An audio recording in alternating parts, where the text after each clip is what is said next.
Assalamualaikum warahmatullahi wabarakatuh. Selamat pagi anak-anak semuanya. Salam sehat selalu.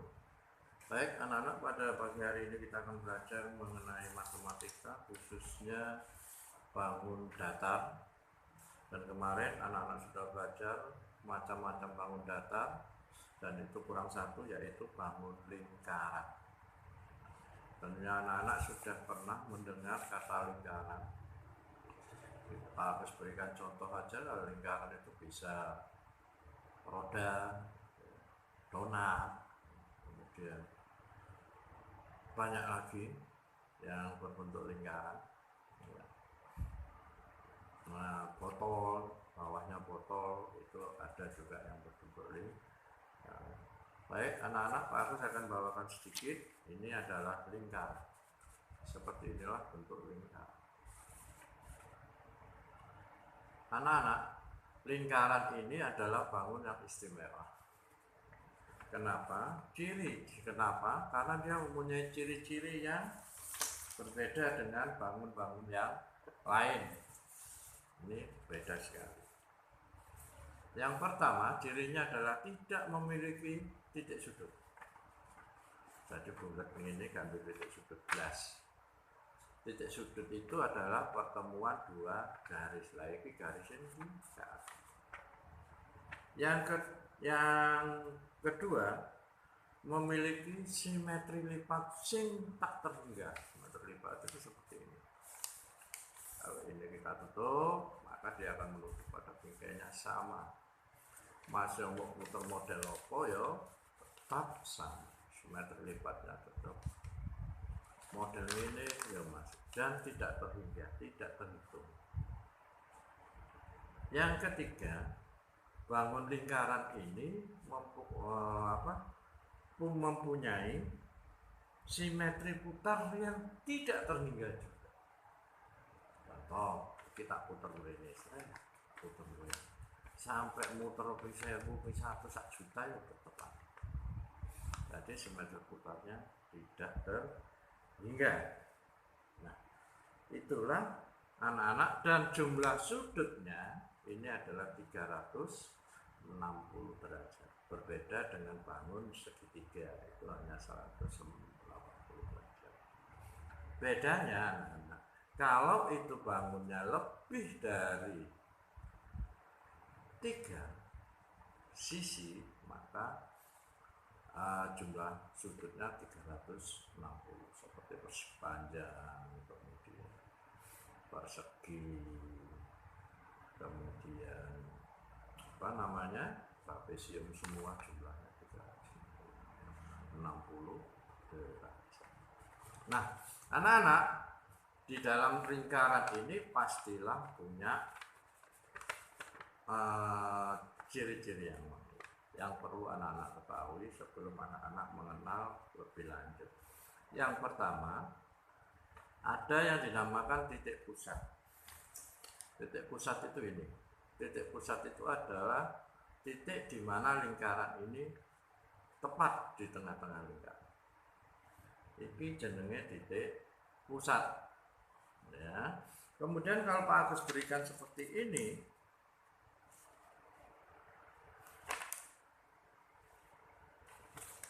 maka dari A ke B atau dari garis ini ke sini, ini dinamakan jari-jari.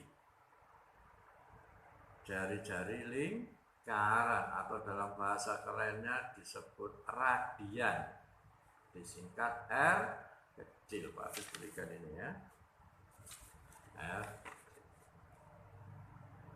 nih ya. Kemudian kalau kita gabungkan lagi menjadi satu, ini titik P,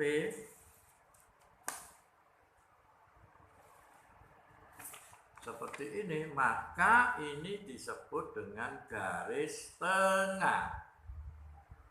Garis yang membagi sama besar daripada lingkaran.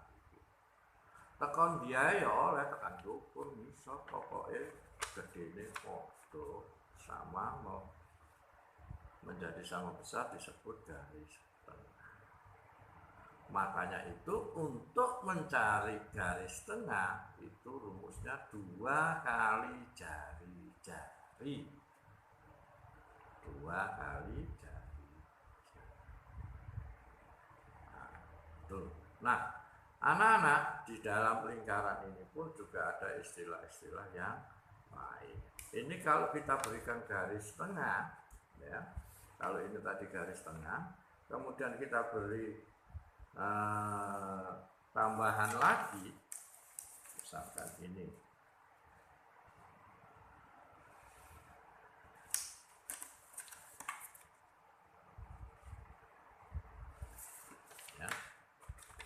Nih, ini garis tengah tadi. Kemudian dikasih garis ini lagi. Ya, bukan garis tengah. Ini dinamakan dengan tali busur. Nih, tali busur. Area sini sampai sini dinamakan tali busur. Tali busur itu apa sih? Garis yang ujung-ujungnya pada lingkaran ini.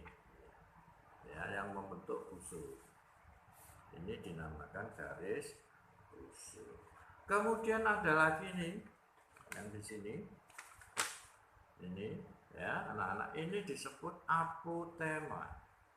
Garis yang terpendek dari lingkaran. Understand ya? Garis yang terpendek dari lingkaran ini disebut dengan apotema. Ini tadi tali busur, ini apotema. Nah, anak-anak, area ini yang disebut tali busur ini juga bisa disebut tembereng. Tembereng. Jadi area tembereng itu adalah daerah yang dibatasi oleh busur dan tali busur. Nah,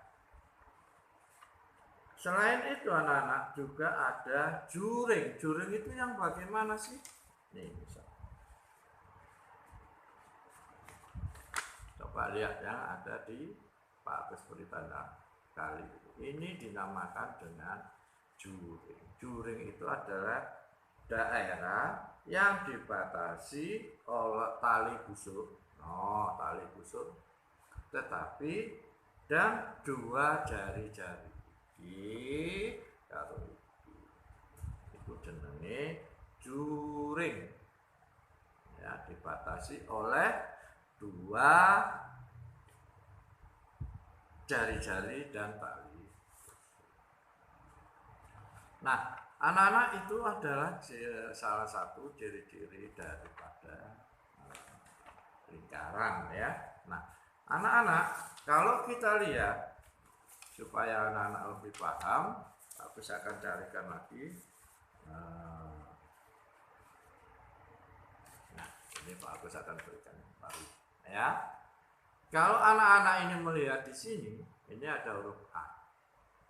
Misalkan kalian berdiri di sini, kemudian memutari area lingkaran ini, muter mana, balik nang A, itu dinamakan dengan keliling, atau kalau bahasa kita berkeliling. Keliling dalam kita dicari dengan kata K. Nah, kemudian anak-anak ya, keliling. Nah, untuk luasnya yang mana? Luas lingkaran itu adalah batas dari ini semua. Yang ada di dalam ini adalah luas lingkaran. Bukan yang di luar, tetapi yang ada di dalam lingkaran. Ini disebut dengan luas lingkaran. Nah, anak-anak, untuk mencari keliling sebuah lingkaran, kita harus tahu dulu diameternya. Diameternya berapa, baru kita bisa mencari keliling. Dengan rumus keliling sama dengan pi kalikan diameter. Pi itu apa sih? Pi itu adalah kesepakatan dari para ahli matematika untuk menghitung luas lingkaran. Kalau ingin tahu sejarahnya pi, anak-anak bisa membaca di buku matematika. Bagaimana mencari pi-nya itu. ada. Untuk SD ini nggak perlu kita ketahui, cuma kita hanya harus tahu pi itu apa. Lah pi itu besarnya adalah yang pertama 22/7 atau 3,14. Ini adalah yang dipakai untuk menghitung keliling dan luas lingkaran. Tadi Pak sudah mengatakan bahwa keliling lingkaran itu rumusnya adalah pi kalikan diameter. Kalau luas lingkaran, pi kalikan jari-jari kalikan jari-jari, atau bahasa singkatnya pi r kuadrat. Luas sama dengan pi r kuadrat. Ini pi r kuadrat. Nah, itulah anak-anak tentang lingkaran, ya. Nanti anak-anak kalau kita lihat lagi dalam lingkaran itu ada bermacam-macam, ya. Lingkaran ini bisa kita buat beberapa, misalkan aja juringnya seperti ini. Ini juring, ini juring, ini juring. Maka ini menjadi 1/4. Kalau kita beli pizza itu seperti pizza ini 1/4. Kemudian juga bisa separuh lingkaran, setengah lingkaran. Itu pun juga nanti rumusnya berbeda. Kita tambah setengah, kita tambah 1/4 dan seterusnya. Itulah anak-anak tentang lingkaran, ya, tentang lingkaran. Untuk lebih lanjutnya nanti akan Pak Agus berikan tugas untuk anak. Baik, terima kasih. Mudah-mudahan bisa paham apa yang sudah Pak Agus sampaikan. Pak Agus akhiri. Assalamualaikum warahmatullahi wabarakatuh.